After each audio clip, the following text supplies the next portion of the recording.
this point in the series I'd like to pause briefly and take stock of what we've done so far in terms of harmonising the major and natural minor scales.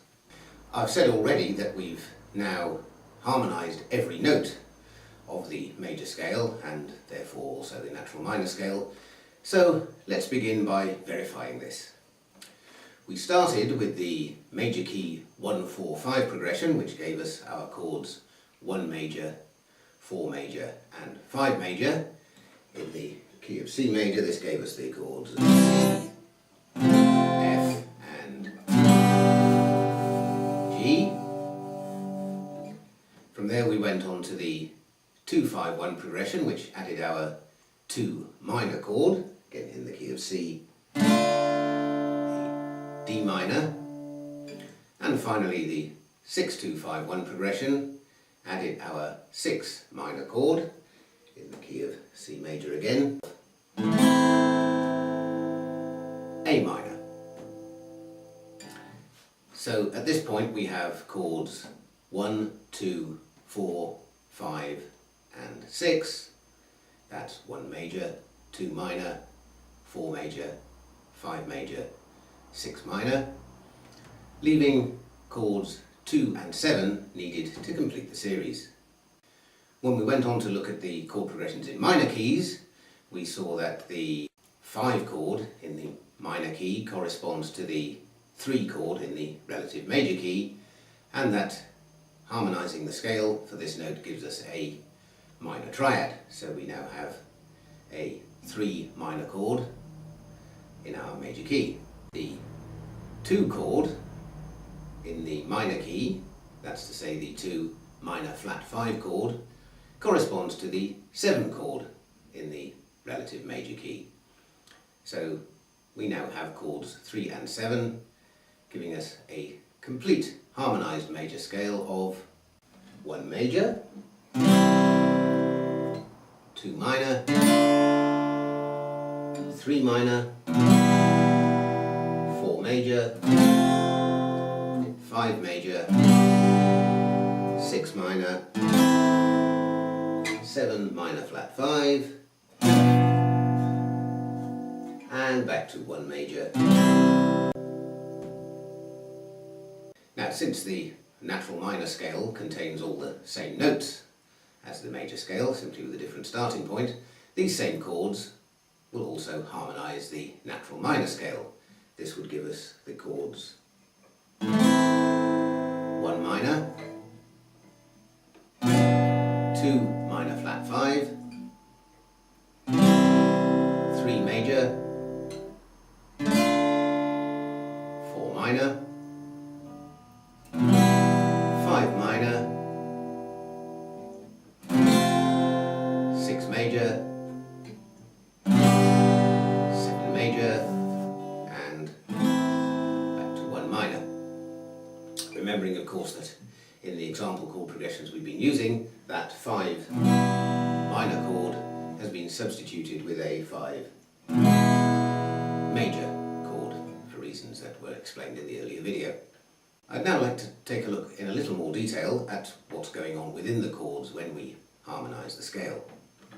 So, going right back to square one and our C major chord in the key of C major, remember we started with the scale of C major. Take alternate notes from the scale. So for our 1 chord, that's notes 1, 3 and 5.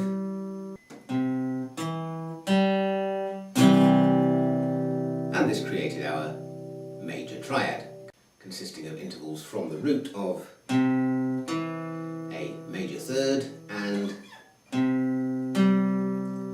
a perfect fifth. But how about this interval between the third and the fifth? We can count this in semitones, 1, 2, 3, 3 semitones, or 1 tone and a semitone, 1.5 tones, which you should recognise as a minor third. So the interval between the major third and the fifth is a minor third. Equally, if we look at the minor triad,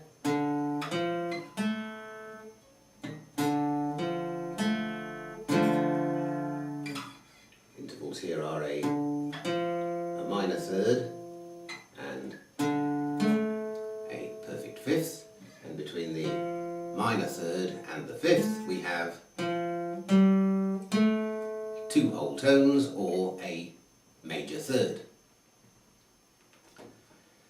So we can look at our system of adding alternate scale notes in terms of intervals by saying that we are stacking intervals of a third each time, either a major third or a minor third. So our major triad consists of a major third plus a minor third.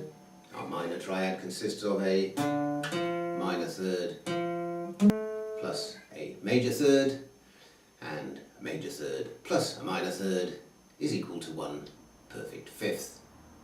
The significance of this is that we can continue this system of stacking up intervals of major or minor thirds to create chords of more than 3 notes. For example, if we go back to our one major chord, we have a major third and a minor third.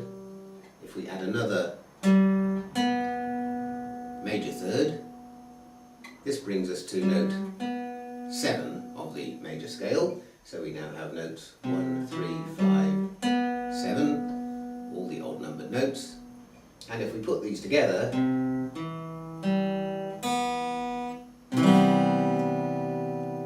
we get a new chord, which in this case is a major 7th chord.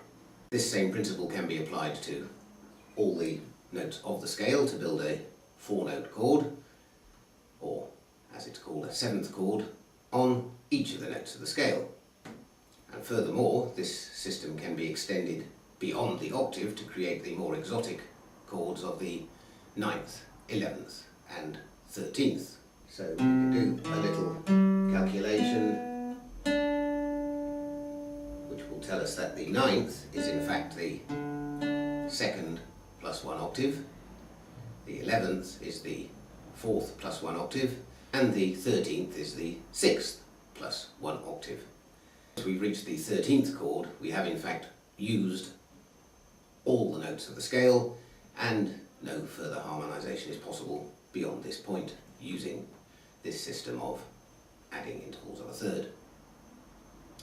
Okay, as far as this series goes, we're going to be dealing with the 7th chords. We won't be going into any detail about the 9th, 11th and 13th chords, although we will return to them for a brief discussion later on. In our next video we'll be returning to the major key 1-4-5 progression and reworking that progression using 7th chords. So once again, hope you're able to join me, and I look forward to meeting you there.